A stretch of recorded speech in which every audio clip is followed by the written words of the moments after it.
दिन अगर आप हिंदी की परीक्षा देने वाले हैं तो यह वीडियो आपके लिए रामबाण साबित होने वाला है, क्योंकि आज की इस वीडियो में हम बात करेंगे वायरल प्रश्न की हिंदी की। यह आपकी प्रश्न पत्र कोड बी है। आपको कोई भी कोड मिल सकती है, A B C D E F, कोई भी कोड मिल सकती है। और यहाँ पे आपको विषय कोड लिखा हुआ मिलेगा और यहाँ पे प्रश्न पत्र क्रमांक लिखा हुआ मिलेगा। क्वेश्चन पेपर जैसे ही आपके हाथ में आएगा आपको चेक कर लेनी है कि कहीं पे कटा फटा, कहीं पे कुछ चीज़ तो हुआ नहीं ना है। ये सारी चीज़ें आपको चेक करने के बाद से आपको एक एक क्वेश्चन को ध्यानपूर्वक सॉल्व करनी है। और सबसे पहला नंबर प्रश्न काफी शानदार प्रश्न है कि लौट कर आऊंगा फिर पाठ की विद्या क्या है। बताइए, फटाफट बताइए। आपके पास काफी कम समय बचा हुआ है बाबू, एक एक मिनट आपके लिए काफी महत्वपूर्ण है। फटाफट बताइए कि लौट कर आऊंगा फिर पाठ की विद्या क्या है। बिल्कुल इसका सही उत्तर हो जाएगा ऑप्शन ए नंबर। कान में ईयरफोन लगाइए, शांत जगह बैठिए और वीडियो को एकदम पूरा देख डालिए, पूरे की पूरे आपको दिमाग में एकदम बैठ जाएगा।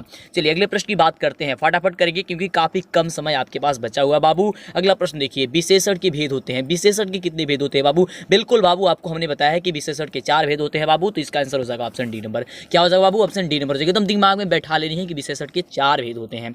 अगले प्रश्न की बात करते हैं, फटाफट देखिए। अगला प्रश्न देखिए, कह रहा है कि कुंवर नारायण रचित पाठ है।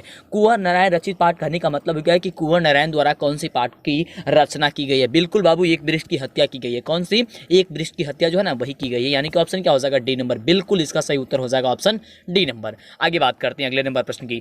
बहुत ही शानदार प्रश्न है आपकी। और देखिए प्रश्न क्या कह रहा है कि या लटकी अरु कमरिया पर राज तिन्हुपुर की ताजे डराओ, इस पंक्ति के रचनाकार कौन है बाबू? ये जो पंक्ति लिखा गया ना, या लटकी अरु कमरिया वाला, ये पंक्ति आपकी किसकी है? फटाफट बताइए। आपको हमने बताया है बिल्कुल इसका रसखान का है। कौन सा है जी बाबू?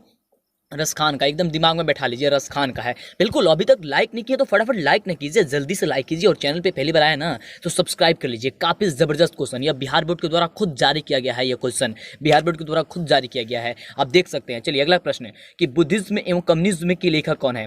बुद्धिज्म एवं कम्युनिज्म के लेखक कौन है बाबू? आपको हमने बहुत पहले ही बता दिया है, काफी जबरदस्त। और आप बताइए कि आपकी तैयारी कितनी हो पाई है ना? बिल्कुल खुशी होती है कि आप सभी प्रश्नों का सही जवाब दे पाते हैं। बाबा साहब भीमराव अम्बेडकर। बिल्कुल ऑप्शन क्या हो जाएगा? सी नंबर इसका करेक्ट उत्तर हो जाएगा। हमारा पढ़ाया हुआ सफल तब होता है जब आप जवाब देते हैं, एकदम फटाफट जवाब देते हैं, है ना। चलिए अगला प्रश्न है, संख्यावाचक विशेषण है। संख्यावाचक विशेषण आपको बताना है, 4 है, काला है, या थोड़ा है, या फिर अधिक है। संख्यावाचक, तो संख्यावाचक का मतलब हो गया कि जिसमें संख्या आ जाए। तो कहाँ पे संख्या है? तो ऑप्शन ए नंबर में आया है, 4 आया है। बिल्कुल ऑप्शन ए नंबर आपका बिल्कुल करेक्ट उत्तर हो जाएगा। कौन हो जाएगा बाबू? Option A number. एकदम फटाफट करेंगे हम लोग, एकदम वायरल क्वेश्चन एकदम आपको बता रहे हैं। चलिए अगला प्रश्न।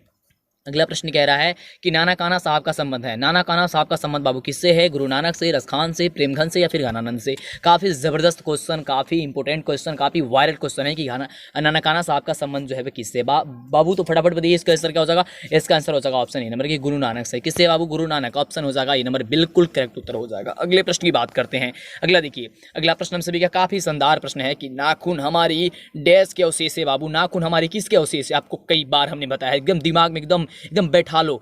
नाखून हमारे किसके अवशेष है बाबू? बिल्कुल पशुता के अवशेष है बाबू, पशुता के अवशेष है। ऑप्शन हो जाएगा इसका सी नंबर। बिल्कुल बहुत ही गजब का शानदार क्वेश्चन, इसका आंसर हो जाएगा क्या चीज? सी नंबर हो जाएगा। किसका हो जाएगा बाबू? पशुता के हो जाएगा। एकदम याद कर लेना, फटाफट जवाब दीजिए। आखिरी में आपके पास काफी कम समय बचा हुआ है, काफी कम समय आपके पास बचा हुआ। अगला प्रश्न, आरंभिक हिंदी का साहित्य मिलने लग जाता है। आरंभिक हिंदी का जो साहित्य है ना वो मिलने लग जाता है 5वीं 6वीं सदी से, या फिर 10वीं 11वीं सदी से, या फिर 8वीं 9वीं सदी से, या फिर 3री 4थी सदी से? कौन से सदी से जो है वो आरंभिक हिंदी का साहित्य मिलने लग जाता है? काफी कम समय आपके पास बचा हुआ, फटाफट एकदम दिमाग में बैठाते जाइए। बिल्कुल इसका आंसर क्या हो जाएगा? 8वीं 9वीं सदी से, यानी कि ऑप्शन क्या हो जाएगा? आपका ऑप्शन हो जाएगा बी नंबर। बिल्कुल करेक्ट उत्तर हो जाएगा ऑप्शन बी नंबर। आइए देखते हैं अगला नंबर प्रश्न क्या कह रहा है। तो हम सभी का अगला नंबर जो प्रश्न है वो प्रश्न हम सभी का कह रहा है कि अमरकांत का जन्म डैश ईस्वी में हुआ था। बताना है आपको अमरकांत का जन्म कौन सी ईस्वी में हुआ था, वो आपको बताएं, फटाफट बताइए। बहुत खुशी होती है कि सारी के सारी क्वेश्चन आपको बता देते हैं और जो बिहार बोर्ड जारी करता है सारे के सारे क्वेश्चन लड़ जाता है ना।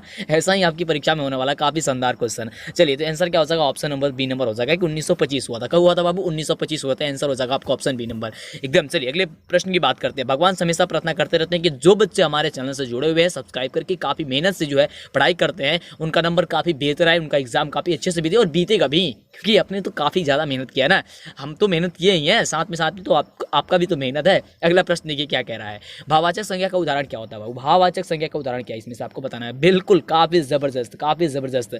बिल्कुल भाववाचक संज्ञा का उदाहरण क्या बाबू? बचपन। बिल्कुल बाबू ऑप्शन हो जाएगा सी नंबर। क्या हो जाएगा? ऑप्शन सी नंबर हो जाएगा। एकदम करेक्ट उत्तर, एकदम दिमाग में बैठा लीजिए। क्या हो जाएगा? बचपन ऑप्शन हो जाएगा सी नंबर। अगला देखिए, अगला प्रश्न कह रहा है कि किशोर से मार खाने के बाद बहादुर क्या करता। अरे किशोर से मार खाने के बाद बहादुर क्या करता? बहादुर तो काफी शांत सीधा साधा नौकर था एक ना, तो चुपचाप कोने में खड़ा हो जाता। ऑप्शन क्या हो जाएगा? सी हो जाएगा। वो कुछ तो किसी को कह नहीं सकता था ना, काफी मतलब कि वो ये था, मतलब कि एकदम मतलब कि बहुत ही अच्छा लड़का था, बहुत ही अच्छा नौकर था, है ना। वैसा नौकर आपको बताया गया है कि वैसा नौकर कहीं भी नहीं मिल सकता है, काफी जबरदस्त था ना। चलिए अगला प्रश्न है, रूसी क्रांति की असीमता को सुदृढ़ करने वाले साहित्यकार कौन से होते हैं? काफी जबरदस्त क्वेश्चन है और इसका आपको उत्तर बताना है ना। तो बिल्कुल बाबू, इसका उत्तर क्या होगा बताइए। तो रूसी जाति असीमता को सुदृढ़ करने वाले साहित्यकार कौन है? वो लियो टॉल्स्टॉय। आपको कई बार हमने बताया है, बिल्कुल एकदम दिमाग में बैठा लीजिए और जाना एकदम परीक्षा में एकदम धमाल मचा देना है। चलिए, अभी तक चैनल को सब्सक्राइब नहीं किया तो गलती मत कीजिए, फटाफट कीजिए, क्योंकि यूट्यूब का नियम है कि जब तक आप चैनल को सब्सक्राइब नहीं करेंगे आपको आगे से वीडियो नहीं मिल पाएगी। तो जल्दी से चैनल को सब्सक्राइब कीजिए, काफी अनोखा समय, काफी कम समय बचा हुआ है और इसमें आपको वायरल क्वेश्चन कराया जा रहा है, जिससे कि एकदम परीक्षा में आ ही जाएगा और आप एकदम बहुत अच्छे से पास होकर के आइएगा। बिल्कुल बहुत ही जबरदस्त आपका आएगा आपका परीक्षा में अंक। अगला प्रश्न है कि कथक नृत्य के पर्याय माने जाते हैं। जो कथक नृत्य के जो पर्याय है ना वो माने जाते हैं, कौन माने जाते हैं? पंडित बिरजू महाराज या बिस्मिल्लाह खां या जाकिर हुसैन या फिर इनमें से कोई नहीं। बिल्कुल 14 नंबर प्रश्न का आपको जवाब बताना है कि 14 नंबर प्रश्न का जो जवाब होगा वो 14 नंबर प्रश्न का जवाब क्या होगा? बिल्कुल पंडित बिरजू महाराज हो जाएगा बाबू, ऑप्शन हो जाएगा ए नंबर। एकदम काफी कम समय है, एकदम फटाफट करेंगे हम लोग। चलिए अगला प्रश्न देखिए, काफी जबरदस्त क्वेश्चन आपके स्क्रीन पे। भाववाचक संज्ञा का उदाहरण नहीं है, कौन जो है इसमें से भाववाचक संज्ञा का उदाहरण नहीं है? बिल्कुल बाबू, ऑप्शन बी नंबर जो है ना, दूध। दूध आपका भाववाचक संज्ञा नहीं है बाबू, ये द्रव्यवाचक संज्ञा हो जाएगी। क्या हो जाएगी? आपका आंसर हो जाएगा दूध, यानी कि ऑप्शन डी। अगला देखिए, ऑप्शन बी, माफ कीजिएगा, ऑप्शन बी नहीं लिखा गया ना, बी है ना, ऑप्शन हो जाएगा बी नंबर। क्या हो जाएगा? दूध। चलिए अगला प्रश्न देखिए, अगला प्रश्न काफी जबरदस्त प्रश्न आपके स्क्रीन पे कि जीत जीत मैं निरखा तू पाठ के केंद्र में है। जीत जीत मैं निरखा तू पाठ के केंद्र में आपको बताना है कि क्या है बाबू? बिस्मिल्लाह खां है, जाकिर हुसैन है, पंडित ये बिरजू महाराज जी है या फिर उपयुक्त सभी है। जीत जीत मैं निरखा तू, तो जीत जीत मैं निरखा तू कौन है बाबू? बिल्कुल, तो इसका आंसर क्या हो जाएगा बाबू? पंडित बिरजू महाराज है, यानी कि ऑप्शन क्या हो जाएगा? आपका सी नंबर बिल्कुल करेक्ट उत्तर हो जाएगा। क्या हो जाएगा बाबू? ऑप्शन सी नंबर बिल्कुल करेक्ट उत्तर हो। आइए देखते हैं अगले नंबर प्रश्न क्या कह रहा है। तो देखिए अगला नंबर प्रश्न काफी जबरदस्त प्रश्न है कि अज्ञे ने सूत्रपात किया था। अज्ञे ने जो है वो सूत्रपात किसका किया था? छायावाद का, प्रगतिवाद का या फिर प्रयोगवाद का या फिर प्रदपद्यवाद का? किसका किया था बाबू? आपको हमने बताया है कि अज्ञे जो है वो प्रयोगवाद का किए थे, यानी ऑप्शन क्या हो जाएगा? सी नंबर बिल्कुल करेक्ट उत्तर आपका हो जाएगा। क्या हो जाएगा बाबू? प्रयोगवाद, यानी कि ऑप्शन हो जाएगा सी नंबर। एकदम दिमाग में बैठाते जानिए। अगले प्रश्न की बात करते हैं।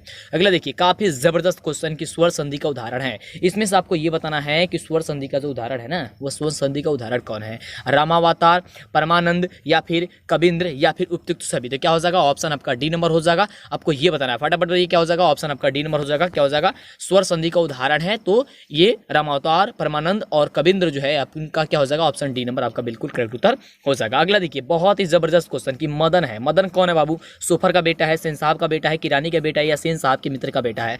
मदन, मदन कौन है बाबू? तो आप सभी तो जानते हैं ना कि मदन कौन है। बिल्कुल, तो वह कौन है? तो वह किरानी के बेटा थे, किरानी के बेटा, यानी कि ऑप्शन क्या हो जाएगा? सी नंबर आपका बिल्कुल करेक्ट उत्तर हो जाएगा। एकदम दिमाग में बैठाते जाइए। चलिए अगला प्रश्न, काफी वायरल प्रश्न, काफी जबरदस्त प्रश्न आपके स्क्रीन पे। अन्य पुरुष डैश का भेद होता है। अन्य जो पुरुष होता है किसका भेद होता है? संज्ञा का, विशेषण का, क्रिया का या फिर पुरुषवाचक सर्वनाम का? बिल्कुल बाबू, इसका आंसर आप सभी को पता है कि क्या हो जाएगा? अन्य पुरुष।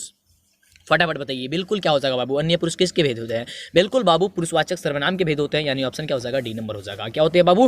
पुरुषवाचक सर्वनाम के भेद होते हैं, ऑप्शन डी नंबर आपका बिल्कुल सही उत्तर हो जाएगा। एकदम दिमाग में आपको बैठा लेनी है। अगला प्रश्न देखिए, अगला प्रश्न काफी जबरदस्त प्रश्न कह रहा है कि पंडित बिरजू महाराज को गांठा बांधा था। मतलब कि पंडित बिरजू महाराज को जो गांठा है ना वो किसने बांधा था? पिताजी ने बांधे थे, माँ ने बांधा था या फिर भाई ने बांधा था या फिर बहन ने बांधी थी? कौन बांधा था पंडित बिरजू महाराज के गांठा? तो आप सभी को पता है कि पंडित बिरजू महाराज को जो गांठा है वो कौन बांधे थे बाबू?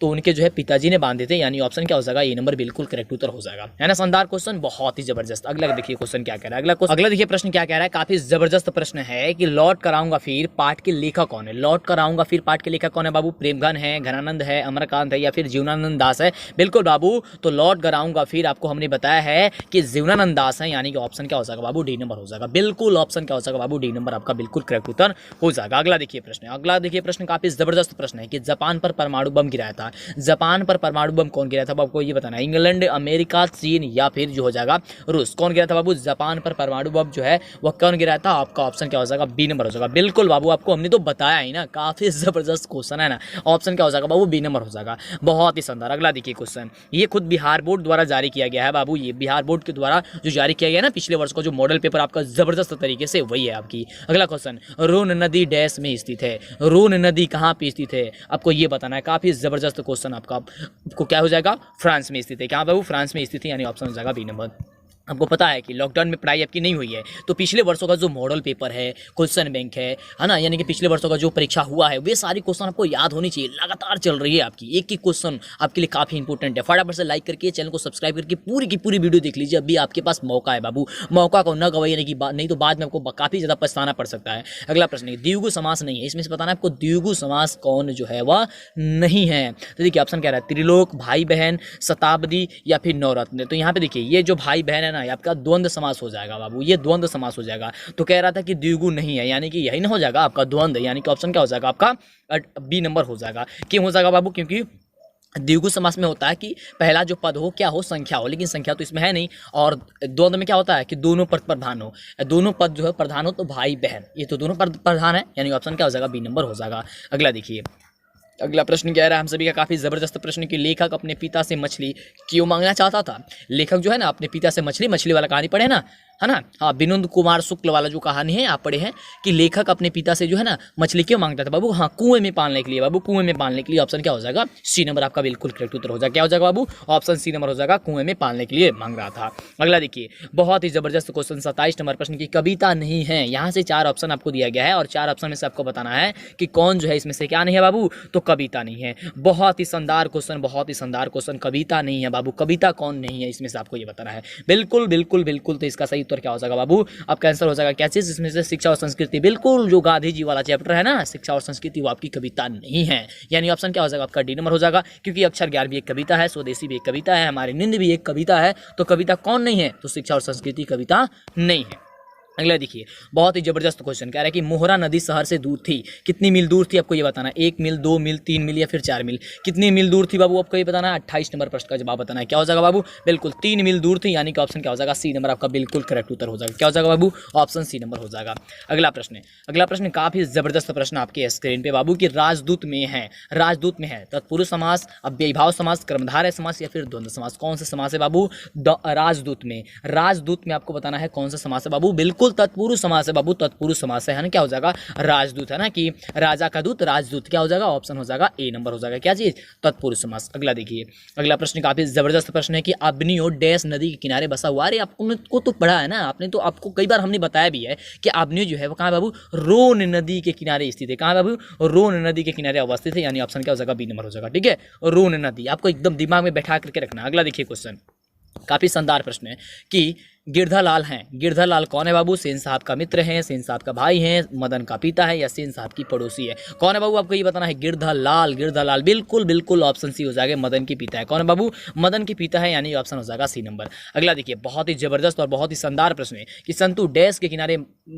डैश के मारे कांप रहा था। संतु जो है ना किसके मारे कांप रहा था बाबू, ठंड के मारे कांप रहा था। बारिश हो रही थी ना, बारिश हो रही थी, मछली लेकर के आ रहा था सभी लोग, है ना, तो संतु किसके मारे कांप रहा था, ठंड के मारे कांप रहा था। याद कीजिए, याद कीजिए, मछली वाला कहानी याद कीजिए, इसी तरीके से याद कीजिए, गजब तरीके से याद कीजिए, है ना। क्या हो जाएगा आपको, ऑप्शन नंबर हो जाएगा ये नंबर, ठंड के कार्य का बाबू कांप रहा था। अगला देखिए प्रश्न क्या कह रहा है, काफी जबरदस्त प्रश्न है कि बहुब्रीहि समास में क्या होता है, पूर्व पद प्रधान होता है, उत्तर पद प्रधान होता है, दोनों पद प्रधान होता है या फिर कोई पद प्रधान नहीं होता है। बिल्कुल बाबू, आप सभी जानते हैं, आपको हमने कई बार बताया है कि कोई पद प्रधान नहीं होता, और स्पेशल आपको हमने समास पे वीडियो बना करके दे दिया है। बस उतना ही समास आप पढ़ लीजिएगा, आपका एग्जाम फटाफट से एकदम वही क्वेश्चन आएगा, काफी जबरदस्त तरीके से पूरे समझाए भी हैं, है ना। चलिए, तो क्या हो जाएगा ऑप्शन आपका इसमें हो जाएगा डी नंबर, तो वो वीडियो जरूर देख लीजिएगा। अगला देखिए, अगला क्वेश्चन क्या कह रहा है, अगला क्वेश्चन है इसी चैनल पे उपस्थित है, हर एक वीडियो उपस्थित है, इसके लिए चैनल को सब्सक्राइब कर लीजिए फटाफट से, जल्दी से। कह रहा है कि मैक्स मूलर के अनुसार सर्वविदा संपदा और प्राकृतिक से संदर्भ से परिपूर्ण जो देश है वह कौन है।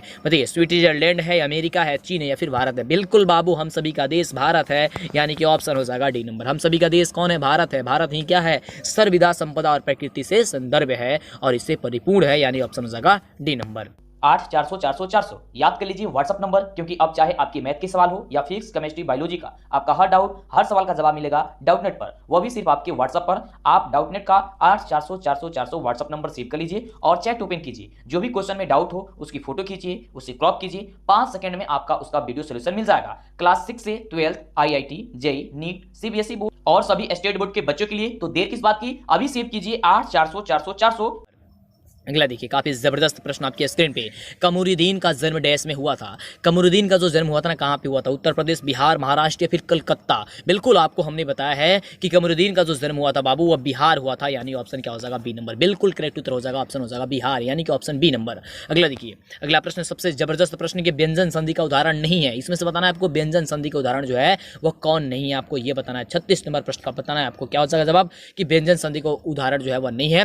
तो बिल्कुल यहाँ पे जो वागिस दिया गया है ना, वो आपका क्या है? आपका व्यंजन संधि का उदाहरण नहीं है। वागिस दो दिया गया है, वही आपका व्यंजन संधि का उदाहरण नहीं है। ऑप्शन क्या हो जाएगा आपका? बी नंबर, बिल्कुल करेक्ट उत्तर हो जाएगा। अगला देखिए, अगला प्रश्न काफी जबरदस्त प्रश्न है कि बिस्मिल्लाह खां के परदादा उस्ताद सलार हुसैन खां डैश के निवासी थे। जो बिस्मिल्लाह खां के परदादा थे ना, उस्ताद सलार हुसैन खां, वो कहाँ के निवासी थे? आपको ये बताना है। डुमराव के, सीतामढ़ी के, दरभंगा के या फिर पटना के? तो कौन थे बाबू? डुमराव के थे, यानी ऑप्शन क्या हो जाएगा? ई नंबर, बिल्कुल करेक्ट उत्तर हो जाएगा। कहाँ के थे बाबू? वो डुमराव, यानी ऑप्शन हो जाएगा ई नंबर। अगला देखिए, बहुत ही जबरदस्त प्रश्न है कि मछली कहानी के लेखक कौन है? अभी आपको हमने बताया था ना, मछली कहानी से आया था क्वेश्चन। तो क्लास में बने रहिए, एक एक क्वेश्चन, एक एक मिनट आपके लिए काफी महत्वपूर्ण है बाबू। एक एक मिनट, जल्दी से चैनल को सब्सक्राइब कर लीजिए, अभी तक नहीं किए हैं तो फटाफट दबाइए ना सब्सक्राइब पे, और लाइक नहीं किया तो लाइक तो जरूर करना ही करना है। अगला प्रश्न, मछली कहानी के जो लेखक है ना, कौन है बाबू? बिल्कुल विनोद कुमार शुक्ल है, यानी ऑप्शन क्या हो जाएगा? डी नंबर हो जाएगा। ठीक है, चलिए तो ये देखते हैं अगले नंबर प्रश्न क्या कह रहा है। तो देखिए, अगला नंबर जो प्रश्न है वह कह रहा है कि धर्मात्मा का संधि विच्छेद क्या होगा बाबू? तो धर्मात्मा का संधि विच्छेद आपको हमने बताया कि धर्म धन आत्मा होता है, यानी ऑप्शन कहाँ पे दिया गया है? तो धर्म धन आत्मा दिया गया, ऑप्शन डी नंबर में। तो डी नंबर आपका क्या हो जाएगा? बिल्कुल करेक्ट उत्तर हो जाएगा। क्या हो जाएगा बाबू? कि धर्म धन आत्मा होता है, धर्मात्मा। अगला देखिए, अगला प्रश्न काफी जबरदस्त प्रश्न है बाबू कि जन्म से ही पागल थी। जन्म से कौन पागल थी? पापाती थी, लक्ष्मी थी, मंगू थी या फिर सीता थी? बिल्कुल बाबू, तो जन्म से जो पागल थी ना, वह कौन थी? तो मंगू थी, यानी कि आपका क्या हो जाएगा? ऑप्शन हो जाएगा सी नंबर, मंगू थी, है ना, मंगू। चलिए अगला प्रश्न देखिए, काफी जबरदस्त प्रश्न है। अगला प्रश्न है कि देखिए, काफी शानदार प्रश्न है कि निबंध है। निबंध इसमें से कौन है? परंपरा का मूल्यांकन, मछली, बहादुर या फिर भारत माता? बिल्कुल बाबू, तो परंपरा का जो मूल्यांकन है ना, वो आपकी क्या है? निबंध है। ये निबंध है, यानी ऑप्शन क्या हो जाएगा? डी नंबर, ए नंबर आपका बिल्कुल करेक्ट उत्तर हो जाएगा। ऑप्शन हो जाएगा ए नंबर। क्या हो जाएगा बाबू? ऑप्शन ए नंबर बिल्कुल करेक्ट उत्तर हो जाएगा।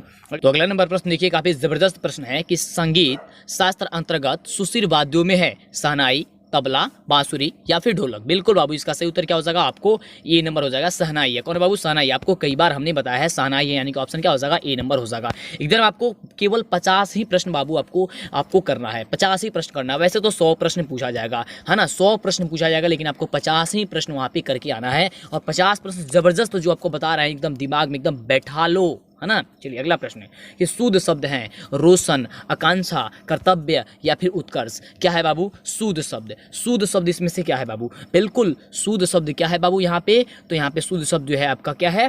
तो कर्तव्य है, यानी कि ऑप्शन क्या हो जाएगा? सी नंबर हो जाएगा। कर्तव्य है ना, शुद्ध शब्द पहचाना। तो शुद्ध शब्द कहाँ क्या लिखा है? कर्तव्य। कर्तव्य ऐसे लिखा जाता है ना, तो क्या हो जाएगा? ऑप्शन आपका क्या हो जाएगा? सी नंबर हो जाएगा। अगला देखिए, काफी जबरदस्त क्वेश्चन। तो अगला क्वेश्चन है कि मैक्स मूलर डैश का विद्वान था। मैक्स मूलर जो था वह कहाँ के विद्वान था? फ्रांस का, अमेरिका का, रूस का या फिर जर्मनी का? तो देखिए, मैक्स मूलर जो था ना, वह जर्मनी का विद्वान था। क्या था बाबू? जर्मनी का, यानी कि ऑप्शन क्या हो जाएगा? डी नंबर आपका बिल्कुल करेक्ट उत्तर हो जाएगा। अगला प्रश्न है काफी शानदार प्रश्न है कि राजस्थानी भाषा के सफल कहानीकार कौन है बाबू? राजस्थानी भाषा के सफल कहानीकार कौन है बाबू? आपको ये बताना है। बिल्कुल बाबू, सामरदैया है। सामरदैया कौन है बाबू? सामरदैया। एकदम दिमाग में बैठा लो, सामरदैया है। ऑप्शन क्या हो जाएगा? ए नंबर हो जाएगा। अगला देखिए, अगला प्रश्न बहुत ही शानदार प्रश्न की बुढ़ापा में कौन सा प्रत्यय है बाबू? आपको हमने कई बार बताया कि बुढ़ापा यानी कि आपा। आपा में कौन सा प्रत्यय है बाबू? आपा, है ना। बुढ़ापा में कौन है? आपा, यानी ऑप्शन क्या हो जाएगा आपका? बी नंबर बिल्कुल करेक्ट उत्तर हो जाएगा। आपा प्रत्यय। कौन सा प्रत्यय है बाबू? आपा प्रत्यय। ऑप्शन हो जाएगा बी नंबर। अगला देखिए, सबसे जबरदस्त प्रश्न है कि सीता के कितने बेटे थे? सीता के कितने बेटे थे बाबू? आपको ये बताना है। बिल्कुल बाबू, सीता के 3 बेटे थे। कौन? सीता के 3 बेटे थे। और हाँ, आप याद करके जरूर रखिएगा, सीता अपने घर में घुटन क्यों महसूस किया करती थी? ये क्वेश्चन सब्जेक्टिव में पूछा जा सकता है आपसे। तो देखिए, यहाँ पे क्या हो जाएगा आंसर? सीता के कितने बेटे थे बाबू? तो 3 बेटे थे। ऑप्शन हो जाएगा बी नंबर बिल्कुल। अगला देखिए प्रश्न क्या कह रहा है? अगला प्रश्न देखिए, कह रहा है कि शुद्ध वाक्य है। शुद्ध वाक्य है, आपको ये बताना है। बिल्कुल, या मेरी पुस्तक है, या रोटी ताजी है या दाल कच्चा है, या फिर सुरेश को पूछो तो क्या होगा यहाँ पे सही उत्तर आपको बताना है, शुद्ध वाक्य बताना है आपको यहाँ पे शुद्ध वाक्य। तो यह मेरी पुस्तक है, यानी कि ऑप्शन जो होगा ए नंबर ना आपका बिल्कुल करेक्ट उत्तर हो जाएगा। क्या हो जाएगा बाबू, ऑप्शन हो जाएगा ए नंबर। अगला देखिए प्रश्न क्या कह रहा है, काफी गजब का प्रश्न, आपको सब्जेक्टिव प्रश्न भी आपको दिखाने वाले हैं कि कौन कौन सा सब्जेक्टिव क्वेश्चन आपके एग्जाम में पूछा जाने की काफी ज्यादा संभावना है ना, पूछे जाने की काफी ज्यादा संभावना है। आपको सारी चीजें आपको बताया ना, सारी चीजें आपको बताएंगे। अगला देखिए प्रश्न, ढाते विश्वास कहानी के केंद्र में क्या है, ढाते विश्वास किसकी कहानी बाबू, लक्ष्मी वाली कहानी है ना, लक्ष्मी की क्या समस्या, वहाँ पे बाढ़ आ रही थी ना बहुत ज्यादा, बाढ़ की समस्या, कौन सी समस्या बाबू, बाढ़ की समस्या, ऑप्शन हो जाएगा कैसे, बी नंबर हो जाएगा। अगला देखिए काफी जबरदस्त प्रश्न है कि अभाव में कौन सा उपसर्ग है, अभाव में कौन सा उपसर्ग है बाबू बताओ, आपको बताना है। अभाव तो उपसर्ग कौन होते हैं बाबू, शब्द के पहले लगे होते हैं, तो अ उपसर्ग हो जाएगा, क्या हो जाएगा, अ उपसर्ग हो जाएगा। यहाँ पे देखिए कहाँ पे दिया गया, ऑप्शन नंबर ए दिया गया है, ऑप्शन नंबर क्या दिया गया है, ए नंबर दिया गया है। तो इसके पीछे जो आपको जारी किया गया था ना ऑफिशियल मॉडल पेपर, उसमें 50वें प्रश्न को जारी किया गया था, काफी जबरदस्त क्वेश्चन। अब ये बात करते हैं सब्जेक्टिव प्रश्न की, है ना, इसके सब्जेक्टिव प्रश्न कौन कौन है। तो देखिए आप सभी जानते हैं कि गद्यांश जो है ना उसका आपको आंसर लिखना जाता है। तो देखिए गद्यांश का आंसर कैसे लिखा जाता है, चुटकियों में आपको हमने बताया है, बिल्कुल चुटकियों में आपको हमने बताया है एकदम। ये होता ना आपके लिए 20 नंबर आ जाएगा वो 20 नंबर, क्योंकि आपकी परीक्षा में अब 20 नंबर का गद्यांश पूछा जाएगा और चुटकियों में बना दोगे, मेरी पूरी गारंटी, एकदम लिख लो कि 20 नंबर आपके एग्जाम में पक्का बैठ गया है, एकदम आ ही गया है। लेकिन वो वीडियो आपको एक बार देखना होगा, काफी ईजी तरीके से आपको बताया है, 20 नंबर आपके एग्जाम में आ जाएगा। देखिए गद्यांश होता है और गद्यांश को पढ़ करके जवाब देना होता है, लेकिन वहां पर हमने बताया है कि गद्यांश को मत पढ़िए, आप केवल प्रश्न को पढ़िए और प्रश्न को पढ़ करके जवाब दे सकते हैं। चुटकियों में एकदम करेक्ट उत्तर, एक भी जो है ना नंबर नहीं काट सकता है टीचर, चेक करने वाला एक भी नंबर नहीं काट सकता। काफी गजब का बताया है, तो वीडियो जरूर देख लीजिएगा। तो ये तो गद्यांश रही, तो ये सब्जेक्टिव क्वेश्चन में ये गद्यांश रही। तो गद्यांश में तो क्या क्वेश्चन है, कोई दिक्कत तो यहाँ पर होने वाले नहीं है, तो ये गद्यांश है। ये बात करते हैं अगले प्रश्न की कि अगला जो है ना इसमें का वो क्या कह रहा है, तो ये गद्यांश थी, इसको हम लोग हटा देते हैं। अब देखिए ये सबसे ज्यादा जरूरी है आपको निबंध लिखने के लिए, क्योंकि देखिए निबंध जो आएगा ना आपको 10 अंक का आएगा, 10 नंबर काफी जबरदस्त है आपके परीक्षा के लिए, 10 नंबर। तो देखिए अशिक्षा पे आप याद कर लीजिएगा, अशिक्षा की भूमिका क्या होती है, अशिक्षा के कारण क्या होंगे, अशिक्षा के दुष्परिणाम क्या होंगे, अशिक्षा के दूर करने के उपाय क्या होंगे और इसका निष्कर्ष क्या निकलता है।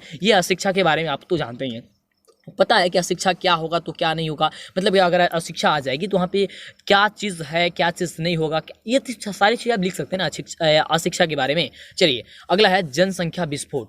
जनसंख्या विस्फोट के बारे में आपको पढ़ लेना है, भूमिका इसकी क्या होगी, इसके जनसंख्या के विस्फोट के कारण क्या होगा और जनसंख्या का विस्फोट की कहानी क्या होती है और इसका जो निदान है वह क्या होगा। और एक चीज़ आपको देखिए बताना चाहेंगे, काफ़ी ज़बरदस्त है और यही चीज़ अक्सर बच्चे गलती करते हैं। देखिए जो चीज़ यहाँ पे टॉपिक दिया गया है ना, बस इसी टॉपिक के बारे में आपको लिखना है, कोई एक्स्ट्रा कुछ भी चीज़ नहीं लिखनी है।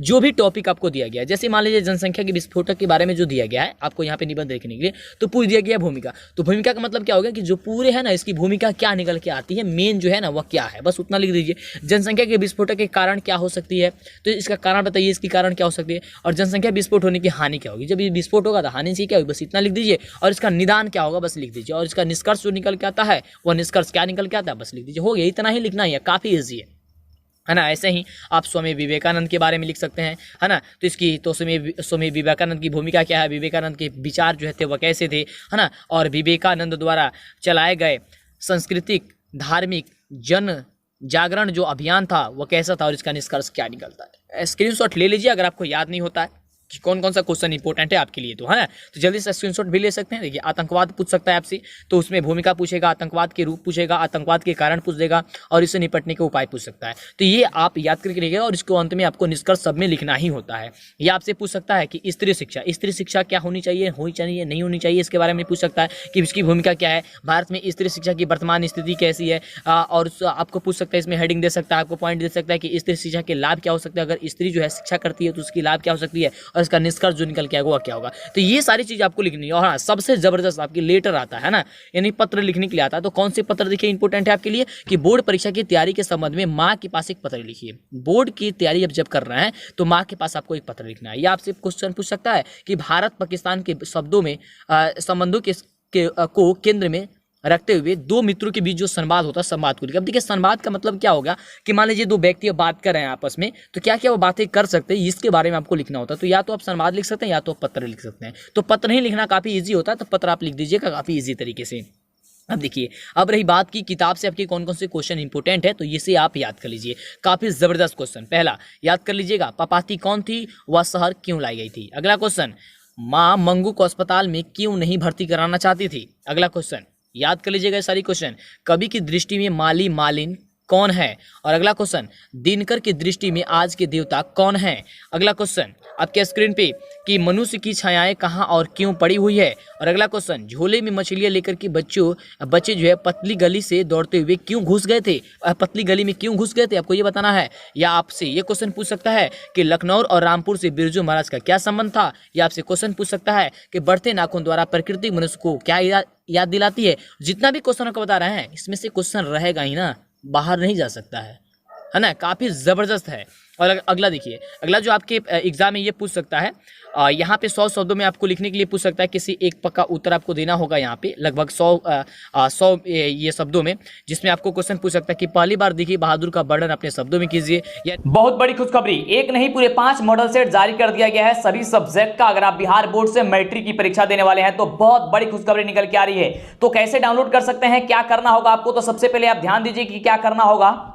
तो इसके लिए आपको गूगल को ओपन करना है, गूगल क्रोम को। इसमें इसके सर्च बार में आपको सर्च करना है DLS एजुकेशन, क्योंकि यहीं पे हम लिंक दिए हुए हैं। आपको जो चैनल का नाम है वो आपको यहाँ पे लिख करके सर्च कर देना है। जैसे सर्च कीजिएगा आपके सामने यहाँ पे DLS एजुकेशन का ऑफिशियल वेबसाइट आ जाएगा। इस पे आपको क्लिक कर देना है। क्लिक करते हैं यहाँ पे देखिए डाउनलोड करने का लिंक आ चुका है, देख सकते हैं यहाँ पे लिखा गया है कि मैट्रिक आप मॉडल पेपर डाउनलोड PDF 2022 के लिए 2022 के लिए 2022 में अगर आप एग्जाम देने वाले हैं, बहुत बड़ी खुशखबरी। अब आपको परेशान नहीं होना है, आपको गर्दा मचाना है। देख सकते हैं 5 मॉडल पेपर जारी कर दिया गया है। आपको क्या करना है, यहाँ पे सारी चीजें पढ़ लेना है कि मॉडल पेपर क्यों जारी किया जाता है। सब कुछ पढ़ने के बाद से देख सकते हैं यहाँ पे आ चुका है सब्जेक्ट का नाम। उसके बाद से मॉडल पेपर डाउनलोड करने के लिए यहाँ पे लिंक जो है डाल दिया गया है। ये आपका सब्जेक्ट है, जैसे मान लीजिए यहाँ पे साइंस है, साइंस के सामने डाउनलोड पे क्लिक करना है। जैसे डाउनलोड पे क्लिक करेंगे तो आपसे यहाँ पे देख सकते हैं यहाँ पे 5 आपका ओपन हो गया है कि मॉडल सेट आपका 1 चाहिए, 2 चाहिए, 3 चाहिए, 4 चाहिए, 5 चाहिए। आप किसी पे भी क्लिक करके आप देख सकते हैं, जैसे कि मॉडल सेट 1 पे क्लिक करते हैं तो आपका मॉडल सेट 1 जो है देखिए यहाँ पे जारी कर दिया गया। यहाँ पे आपको आ चुका है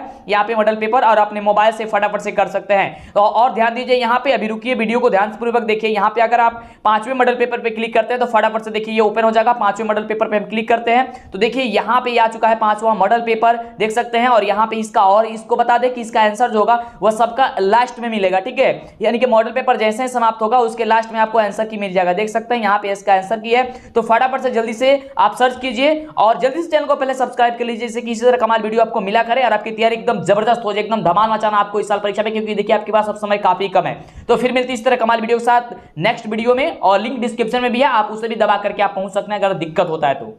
या निम्नलिखित पंक्तियों की क्या स्पष्ट कीजिए, यानी कि आपको वर्णन करने के लिए आप दे सकता है, या आपसे पंक्ति जो है ना उसका आपको भावार्थ पूछ सकता है, इसका भावार्थ क्या होगा। तो देखिए यहाँ पे कौन सा भावार्थ पूछा है, तो देखिए पूछा है जनता हाँ मिट्टी की अबोध मूर्ति वही, जाड़े पाले की कसक सदा सहने वाली, जब अंग अंग में लगे सौंप हो चूस रहे तब भी न कभी मुंह खोल दर्द कहने वाली। इसका भावार्थ क्या होगा, आपको भावार्थ इसका लिख देना होगा। काफ़ी ज़बरदस्त है ना। तो इतना ही बस आपको याद करके रखनी है, और आगे जितना भी क्वेश्चन आपको बताया जा रहा है, जितना भी वीडियो में आपको क्वेश्चन बताया गया है, एक एक क्वेश्चन आपके लिए इंपॉर्टेंट है। सारे क्वेश्चन याद करिए, तभी जाकर के एग्जाम में आपकी बेहतर कर सकते हैं, है ना। बेहतर करने के लिए पूरे के पूरे वीडियो देखना होगा। इसके लिए अभी तक चैनल को सब्सक्राइब नहीं किया, जल्दी से कीजिए, लाइक करके शेयर कीजिए फटाफट से, जल्दी, समय आपके पास काफ़ी ही कम है।